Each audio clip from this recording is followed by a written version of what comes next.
It's time to check Adam's voicemail. Hey, man, Greg from Lincoln, Nebraska here. Got a rich man, poor man for you. The guy that never reads his mail. Get it out? You can leave us a message at 888-634-1744. Emil Hirsch is here. Dead Money's the name of the film on VOD and in select theaters as we speak. And Emil's done so many movies. Started so young, too. I just figured you'd be older because you go back so far, but you just got started young, man, which is the way to do it. Yeah, I mean, it definitely didn't hurt. No, it doesn't hurt to start young. You can learn the basics of acting like learning a language as a kid or something like that. You know, like you learn how to learn dialogue and things like that before you really are thinking about it. When if you're in like your mid-20s, you're like, I'm thinking about learning lines for the first time. Whereas for me, it's just natural. I just show up. I just kind of do stuff. And yeah, the language is perfect analogy. yeah. But it's also Yes. I mean, you guys are skimming over that's a rarity to be a child actor and bridge the gap through your years and your 20s and still be doing it. In the unlikely event you can actually carry it through, then it's an advantage. But yeah, there's like 3 or 4 of us. Yeah. There's not from guys that I knew and remember, there's very, very few that like still act. Maybe a lot of them just weren't that interested in it or, whatever. Christian Bale, I just realized was... Bale, yeah, he was in Empire of the Sun. Right. A lot of guys are just doing portraits of Natron Means. Now they've pulled out acting. Natron's like, I don't need another poster, but all right, I got money. All right, and they probably didn't even paint Natron Means. It was just a San Diego running back that I got. It's a good pull. It's a good pull. All right, what do you got, Joe? Some news?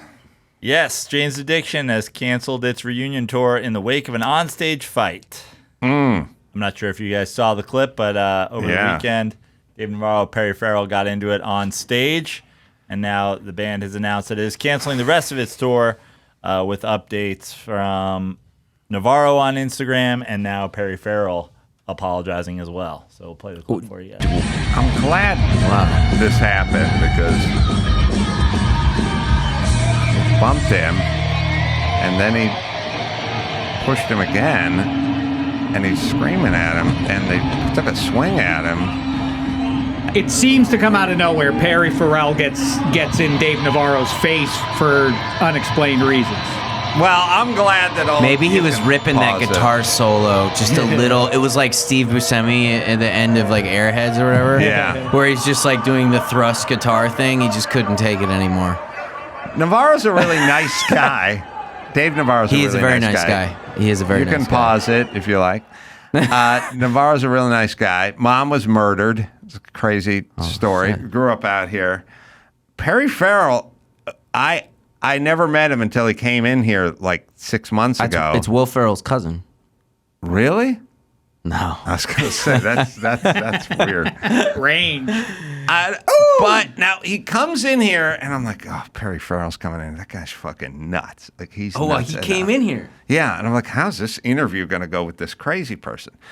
And he comes in here, and he tells me he was an all-league high school wrestler. Oh, God. And wrestled in college, and then goes on to tell me the most normal life, worked on a construction site, wrestled in high school, was a complete delight. Nothing like what you'd think this rock and roll character of his was. Smart, friendly, down to earth, and was like telling me, yeah, I used to frame houses and I used to wrestle in high school. What was Jane's addiction? An addiction to wrestling. And construction. And being normal. But now he's back to being nuts. Again, is what I think. I'd love to know what it is. It's funny that it would come full circle like this because I went with you, Ace, to one of those weenie roasts way back in like the turn of the millennium kind of thing. And Hey Rock. I was kind of cynical, like, Jane's Addiction. I don't know, they're kind of washed up, aren't they? Kind of old men now at this point. And they hit the stage, and I mean, it was the greatest. Yeah, they can rock. I mean, when they rip into the Mountain Song, when Dave Navarro plays that, it is unironically dynamite. One of the great things you can witness or hear in rock and roll. It's too bad, I think. I would love to have seen Jane's A in a smaller venue when they were coming up. He also came up with Lollapalooza, I think. That's his baby. The tour. That sounds right, yeah. Is his baby. And all that. Also, Porno for Pyros, like, it's got a pretty interesting background. So I don't... It's a strange... Porno for Pyros. Yeah. Like, what? It's very strange. It's a good name. It's a good name, though. They came up with that name before they came up with the band. That's right. Yeah, that's an example. Yeah, the band. Yeah. All right. Sorry. What else you got? Yeah, so Joe? Dave weighed in over the weekend, as did, the band put out a statement. Then Perry's wife put out a statement. Then finally this morning, Perry Farrell issued a public apology to Dave Navarro and the other members of Jane's Addiction. He said, "This weekend has been incredibly difficult, and after having the time and space to reflect, it is only right that I apologize to my bandmates, especially Dave Navarro, fans, family, and friends for my actions during Friday's show. Unfortunately, my breaking point resulted in inexcusable behavior, and I take full accountability for how I chose to handle the situation." Wow. And then they just canceled the tour. Yeah. See, if I was playing the drums or the bass, I'd just be like, hey, could you two fucking get over this? Cause or I'd be like, can we get another singer and just get paid? Yeah, because... Like, if you're the drummer, you're just like, fuck. By the way, you can't go out on stage for 85 minutes without punching someone else who's on stage. I feel like you guys are capable. You're in your 50s. You're capable of doing this. Yeah. Just remember during COVID, they had that lucite thing? Oh, yeah. The bank put a barrier. Put one of those between. Plastic barriers. If I was the drummer, I'd say, the one that goes around the drum kit? I'm just going to take that down. Oh my and I'm going to spread it out. That's what I'm it's going to be with these it. older rock stars. It's just going to be partitions. So each yes, each member is going to have their own little section. They all hate each other. They all hate. Why is it? How come rock stars?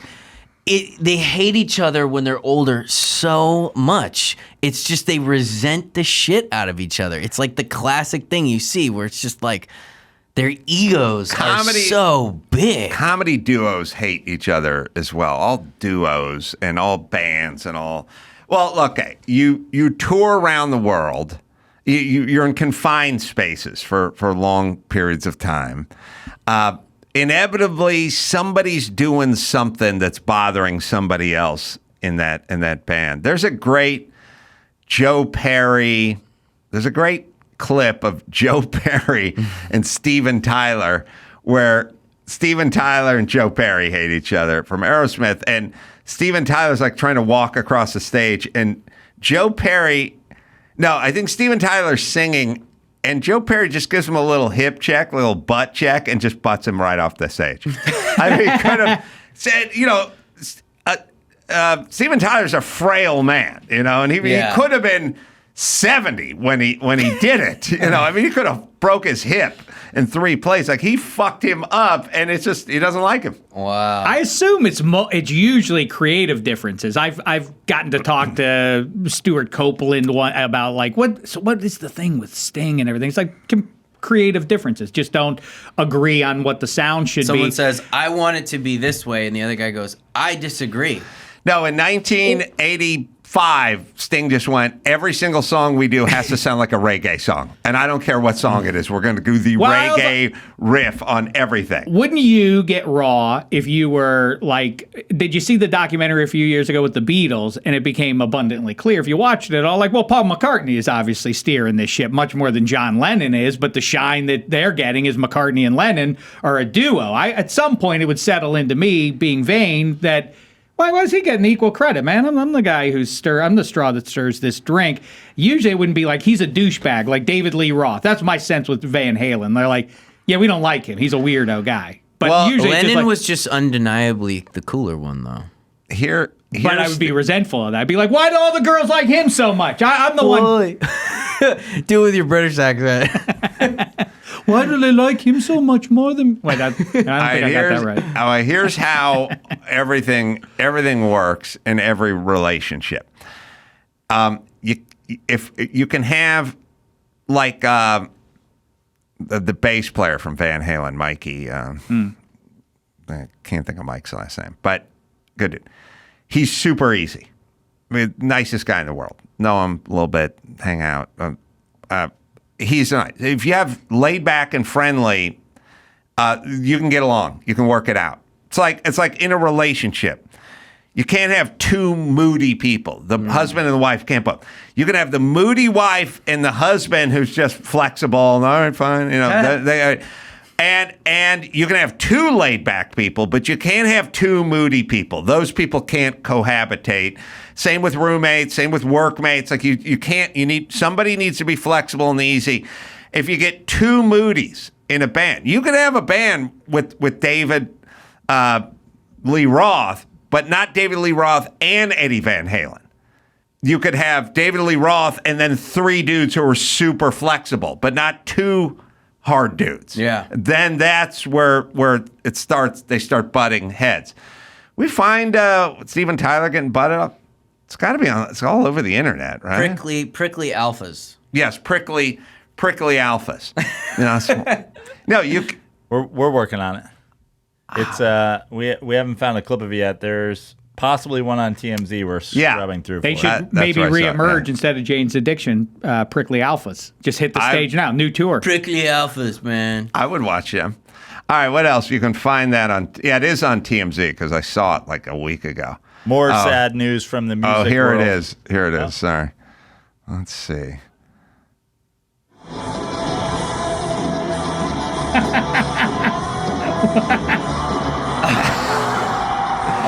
He fell 6 feet into the crowd, and he's 70 years old. Wow. While Perry's giving a guitar solo, not Perry Farrell, but He took his Joe revenge. Perry. Oh, he's pissed. Oh, wow. Oh, yeah, they're not. You learn to hate each other on the road or whatever it is. Then drugs and booze start. You learn to hate each other. That's right. It's like the knowledge that they should. Right. All right. Sorry. What else do you got? More sad news from the music world. We lost Tito Jackson of an apparent heart attack on Sunday.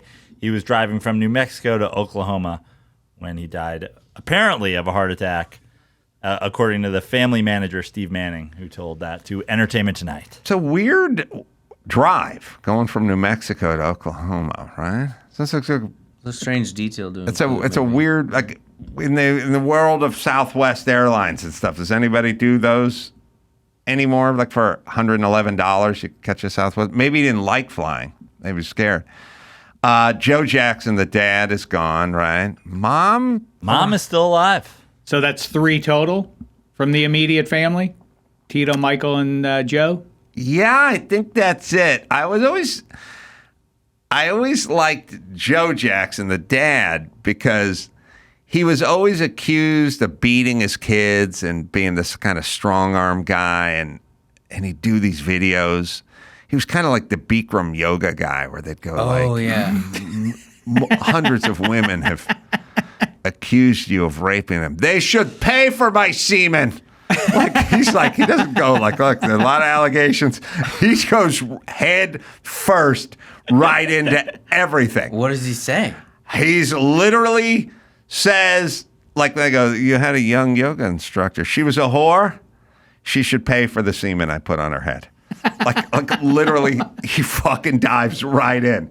It's unbelievable. You can find Bikram yoga guy like sitting down with interview. This is Joe Jackson. Sorry, Joe. That's Bikram yoga guy. Joe He Jackson. doesn't sperm on any of his kids that we know of. Joe Jackson like sits there. He does Sean Connery things, where you go like, but it's never okay to hit a woman, and he's like, define never. But you can't hit women. Hey, listen, I handle things the way I handle things. Like he didn't try to walk it back or anything. He's like, yeah, I got a fucking pimp hand. Kids need to be hit. And that was always his rub. But he also had that penciled in mustache and like a pinky ring. And he looked like an evil carnival barker, which is weird because Bill Cosby was like, I'm going to do this shit, but that's why I wear pastel sweaters, because I don't want people to know what I'm up to. Joe Jackson leaned into the shit. He looked like the guy who beat his kids and smacked his wife and had adulterous affairs. He dressed like a comic book character of an evil dad. But why, though? That's my whole thing. I would be like, look, do all the fucking shit you want, Joe, but let's lose the mustache. It's mustache and evil. Why do you think you really liked it? Like the stash or the activity? And the ring. You got to find Joe Jackson sitting for an interview, or the Bikram yoga guy.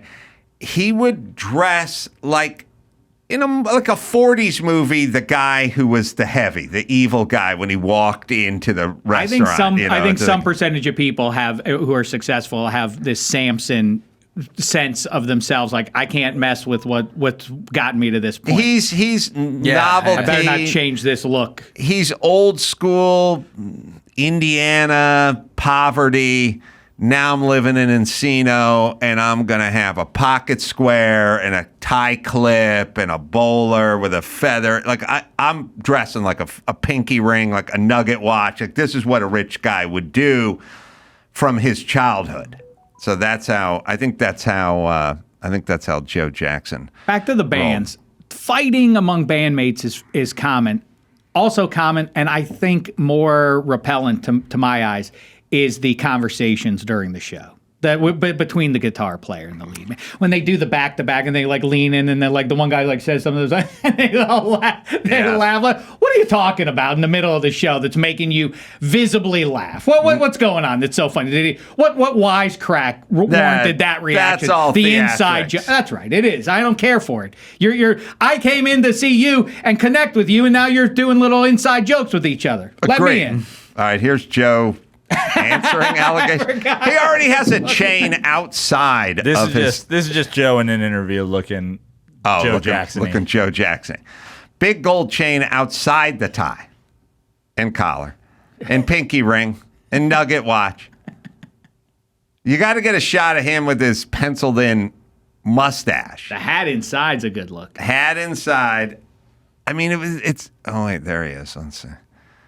Sunglasses. He looked like someone who beat his kids. That's what I'm saying. Where he should have got Bill Cosby's publicist to go look, put a pastel sweater on and take your sunglasses and weird pinky ring off. Don't get me wrong. I'm not judging. I'm saying it's a tell, as you would say in the poker world, right? Yeah, he looks cool. He doesn't look uncool, he does look cool. Listen, when we found out, here's all I'm saying. When we found out Joe Jackson, the patriarch from the Jackson family, was beating his kids, everyone was like, yeah, that's about right. When we found out Bill Cosby was raping people, we were like, holy shit, not that guy. See, he got us. He got us. He got us with the dance. We're just giving advice to people to commit better criminality out here. There's a version. Can't they learn any advice on how to do it? Yeah, there's, I have mixed emotions about telling the next generation how not to be make spotted. Crime better. Well, look, if you're gonna do it, I used to tell the guys, who got busted on Catch a Predator, the pedophiles that rolled up to the house. I'm not here to give advice to pedophiles, but I would say if that was me. I check Waze. When I was about 20 miles outside of my new girlfriend's house, I would order a medium-sized cheese pizza from Domino's to be delivered to her address, and then I would just park in front. And when the door opened, if I saw a boom mic spill out or something, I would just keep driving. But if the coast was clear, then we'd have a fresh pizza to enjoy. You're like an internet sleuth that tries to figure everything out. I'm sort of like one of these guys that goes, look, do you really want people to learn how to build fertilizer bombs on the internet? I just go, I'm a free speech absolutist. I'm sorry. It's all got the good, the bad, the warts, It's all Do you gotta think be you up would there. you would be if you decided to be a criminal of any color? Be high end white collar crime or bank robberies, right? You think you would be able to beat the man? No. No, you'd wind up in the pokey at some point. There's too much. It's too much science now. Yeah, true. And it really just has to be about their will. Like they would want to lock me up, and once they want to, they'll get you. Do we have the Bikram yoga? No, Joe Jackson on sexual allegations. We have. We didn't. I wasn't we have talking no about Joe Jackson answering for his sexual, abuse that LaToya accused him of, but we do have him answering to whether or not he beat Michael. Oh yeah, which he said that's why I kept saying beating his kids. I never said beating sex. started with slavery, is what he says. So, Yeah, got that. Yeah, that's. I never brought up sex. Bikram is sex guy. This guy's beating. Make no mistakes, Larry, because Michael was raised properly. He didn't run the streets like most of those other kids that was in his neighborhood. Michael why did he say Michael, that you listen now. You got to understand me. Don't cut me off here, Larry. Michael had claims that he had a dull life. Michael never had he had his own brothers and sisters to play with, and that was the other. But most of those kids that was Michael's age during that time, they're not living now. So So when he didn't he once say that you were physically, emotionally abusive to him? I've never been abusive to him. Never have. But did he say that? Did he ever say that, to your knowledge? Well, I don't know whether he said that or not, but I hear the media keep hollering about abuse him. I never abused my son. Larry, could I say something, Joe? Larry, do you know? Wait, Ro, let me handle this right here. Joe. Let me handle this.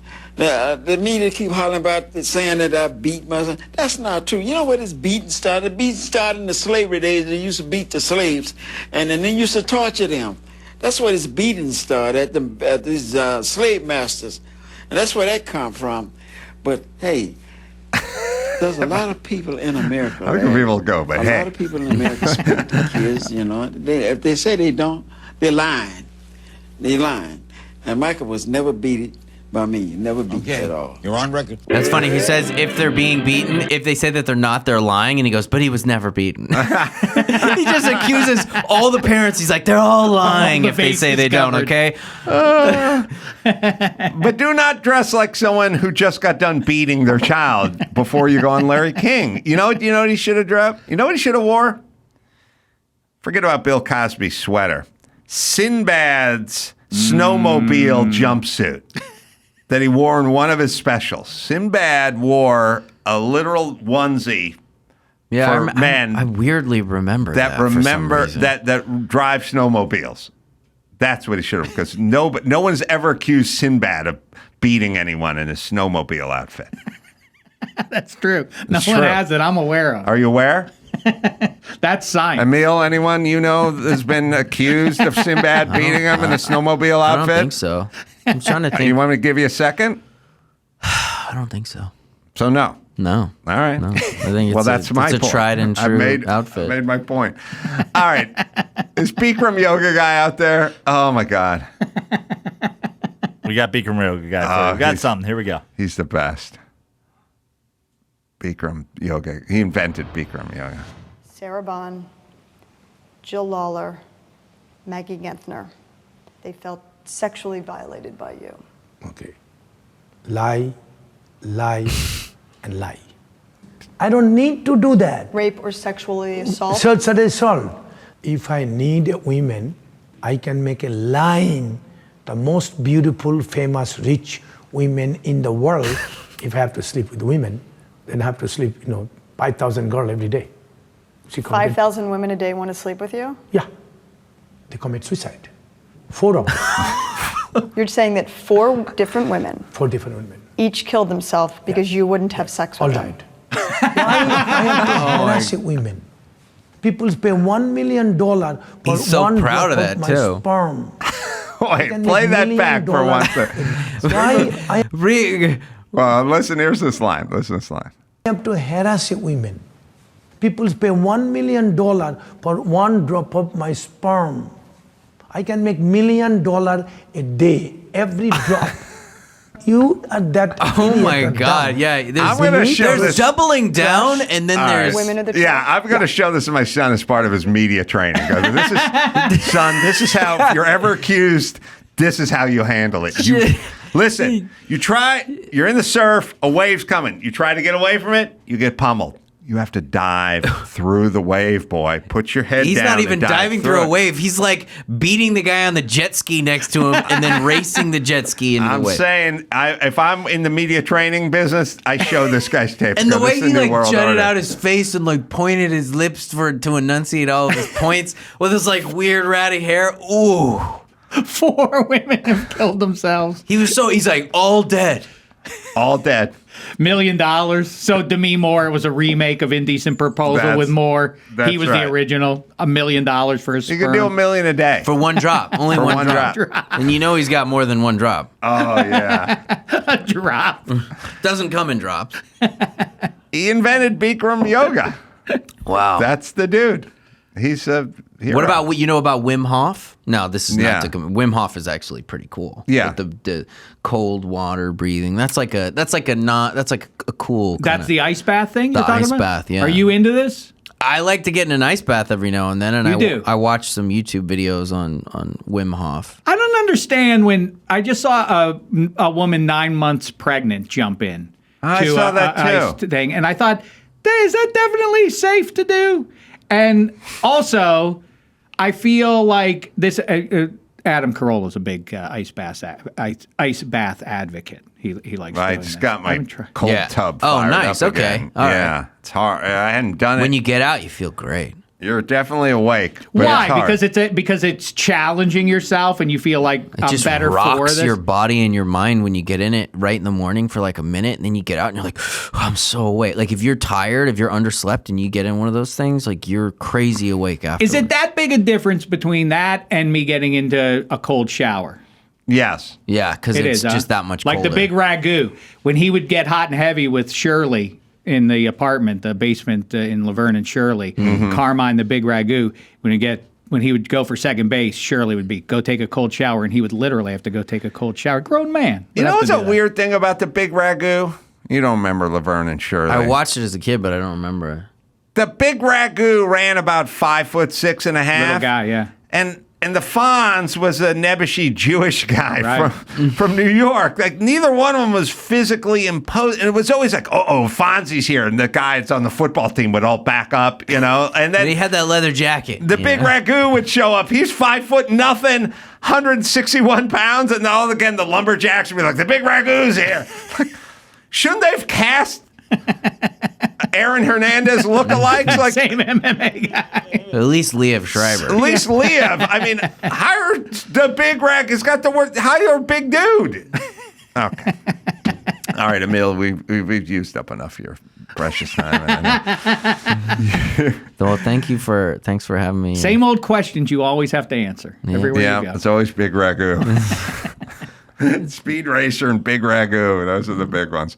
Yeah, Dead Money's the name of the film. And you come back anytime. You're in Los Angeles, Yeah, right? yeah. I'm right in Laurel Canyon, and in the movie we were actually Richard Roper gave it a really good review. Oh, I from love the Chicago Sun-Times. Yeah, he's and great. He loved it, and he gave it a great review. Check the review out if you're curious about it. 'cause- VOD and in some theaters, select theaters. It was cool. It was really cool, and I mean, he's one of the few critics that I actually recognize their name, like movie critics. Yeah, the only thing I've made a couple of independent films, and you get nothing when you do an independent film, but you work and you lose money, and it's just nothing. But my film made it to On the Movies, and Roper and the other guy loved it, and I was that's like, cool. that's all I got is 2 thumbs up from watching Roper. Sometimes go, those thumbs matter. Yes, I agree. The Bikram yoga guy put that thumb somewhere. I'll tell you that right now. It really is some cast. Jackie Earl Haley from Breaking Away. First Yeah. time we met him. Yeah. Oh yeah. Bad News Bears. Yep. Yeah. Yeah, exactly. Bad News Bears, then Kelly Breaking Away. Leak, you're right. I stand corrected. Yeah. Yeah. Another guy who's the best ball player in town is Jackie Earl Haley. That Jackie Earl Haley in Bad News Bears is the big ragu, and Fonzie, the skinniest, spindliest, chain smokes. Why is he hitting dingers? Riding a What's motorcycle. funny is if onto you the think field. about Jackie Earle Haley and Bad News Bears, it was like this delinquent baseball kid grew up to be that guy. Yeah, right. Yeah. You know what I mean? It's like Dead Money's the name of the film. I'm going to be in Salinas doing shows tomorrow. Oh, it's sold out, so forget about that. But then I'll be in Vegas on Thursday doing a show over there at Kimmel's Theater, 2 shows over there. So that isn't sold out, so you can go see that. Thanks, guys. Yeah. Always fun. Emil Hirsch, thank you. Are we doing a hand? Let's do the Do handshake. a nice Fuck the one. bump. Fist bump and all of that. Can I just say real quick right now, -3, Kevin Hench and I chopping it up for you, picking all the games for you. Track it down on Thank YouTube you. and otherwise. Great. Hench is great. Saw him yesterday. Until next time, Adam Kroll for Shaq and Hirsch and Joe saying mahalo.